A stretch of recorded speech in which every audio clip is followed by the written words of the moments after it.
All right, the big day has finally arrived. We are now ready to put the first layer of paint on our tiki. I've got this, this is a leftover sample, I don't know, little bottle of sample paint that came from Lowe's. They literally gave it to me for free just because it was mixed up incorrectly or something. I don't know. It doesn't matter to me. All I'm doing is I'm putting a coat of paint on the tiki to seal it up, and that's literally all I care about. Once I've got this layer of paint on it, I'm going to probably put multiple layers of paint over the top of that in all kinds of different colors. So the base color here really doesn't matter all that much. I'm probably, since it's already going to be kind of teal, blue, green color, probably going to make something out of that design so that it won't matter that it shows through. But I'm going to use this strictly as a base coat. I may change the color of it entirely, and that'll be all right. The only purpose of this coat of paint is to seal it up and make it good and solid. I'm going to paint it all the way around. I probably won't put any paint on the bottom just because it's just really not necessary. I may change my mind about that after it dries. I might put some paint on the bottom, but you always want to remember, you want to put this is where you put your name on it. So you want to have a surface. If you put your name on it, make sure you've put it on there after you painted it. All right, so here's me to begin. Got my paint shook up pretty good already. I've got a fairly wide, fairly soft brush. Any brush really will do. By the way, recall yesterday there was some overhang here. I've already trimmed off the little excess that was around there, and I got looking at it and I don't see any, there's no mist spots and there's nothing, no hang-offs that bother me, so I'm just going to get right straight to the paint. This paint is old, I'll say that. I should have mentioned I got it for free a year ago, so it's leftover. But first thing I'm going to do is I'm going to paint in the underside of anywhere there's gaps that might still be there. And there's invariably, when you're painting your base coat, you find, oh, yep, there's a little piece there sticking off, or a little gap there that you didn't notice. And it's not a big deal. You're just going to paint right over that. And we'll use the paint to kind of fill some gaps and to smooth things out. You'll notice I'm putting it on there pretty thick, and that's what I want to do. I want this base coat of paint needs to be pretty heavy. It's a pretty important purpose is to kind of seal, but also to smooth. And if I put it on there pretty heavy, what it does is it tends to smooth things out. So I'm just going to hold it there. In fact, I'm going to hold him by the mouth.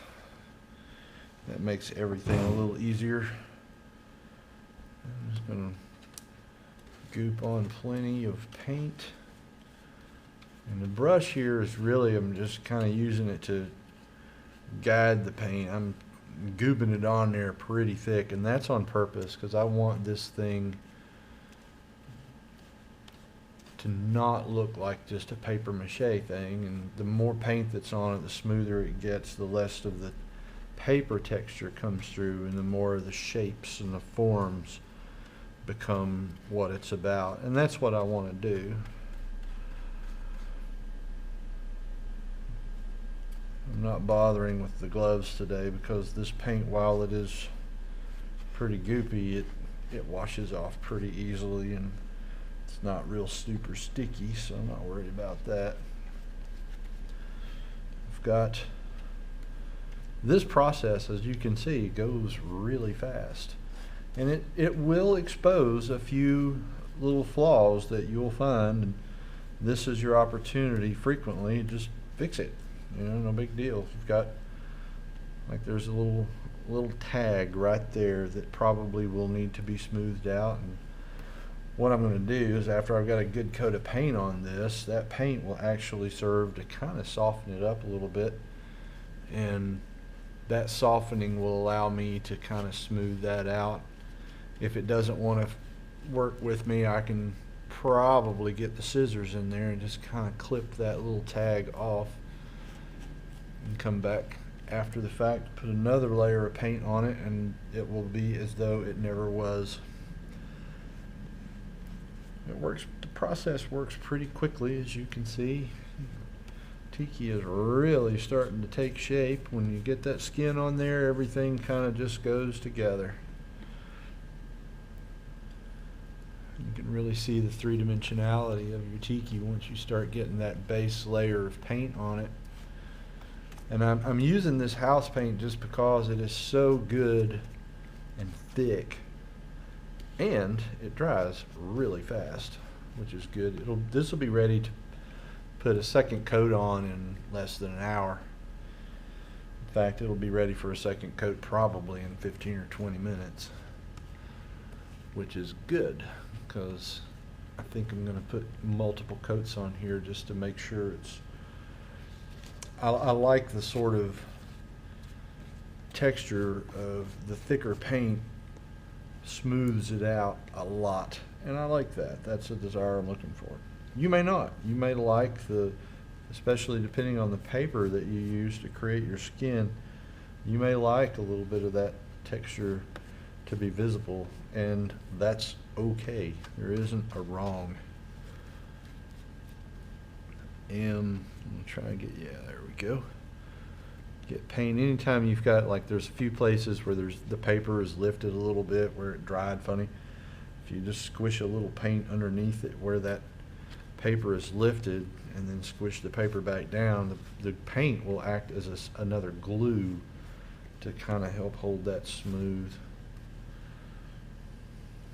Just like that one right there wants to be a little. Yeah, the second layer of paint on that right there will make it completely smooth. And that's a desirable effect.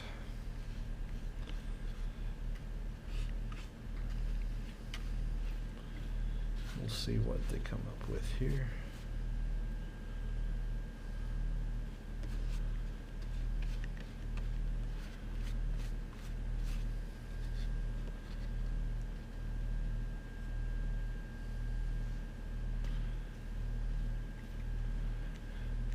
See, it's really going on there. This whole process doesn't take very long.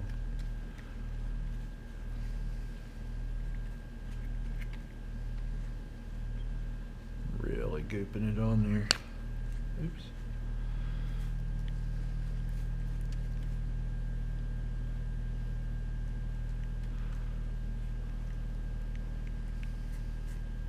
Really want to get plenty along this edge here because that will soften it a little bit. I've got a few little taggy edges there, and once that paint softens that up, I can come back in my second layer of paint and I just kind of rub it with the edge of my paintbrush or something, and that will often smooth it right around, and it makes it much tidier.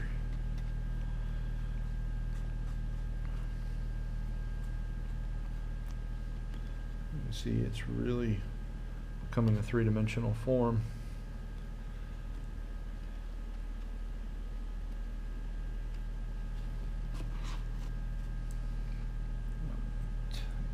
Other side now, bottom of it here.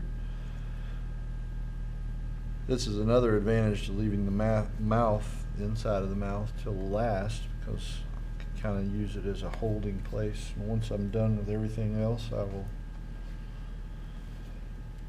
paint inside the mouth, and that will conclude the paint job. Or seal paint. This is just a seal. It may or may not have anything to do with the final look of the tiki. I've not honestly decided. It doesn't matter. I mean,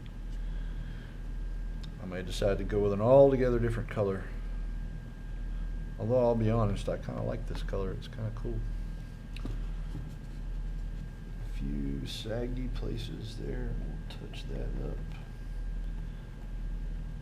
You want to put the paint on there thick enough that it covers everything, but you don't necessarily want brush marks visible. You may, I don't know. I don't, so I'm going to smooth them out.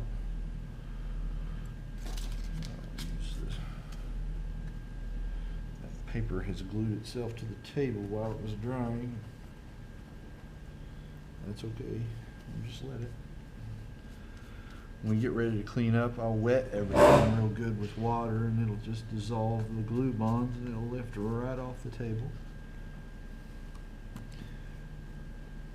There's paper lifting off right there on the top.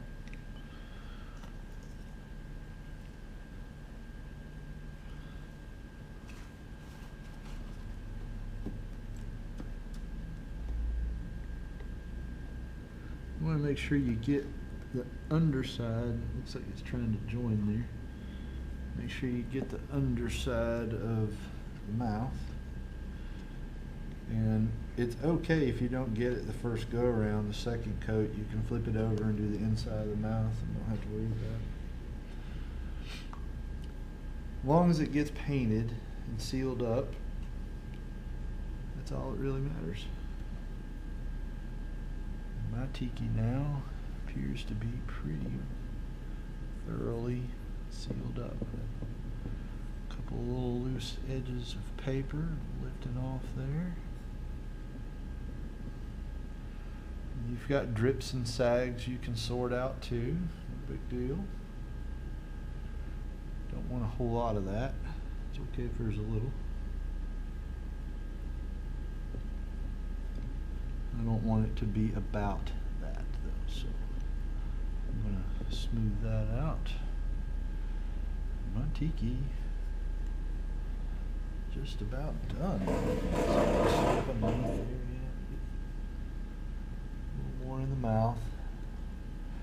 Now this time, getting the inside of the mouth here wet with paint won't matter too much, because there's enough layers that you're only wetting the most outside layer, and it's not going to soften it all that much. So structurally, it doesn't hurt it.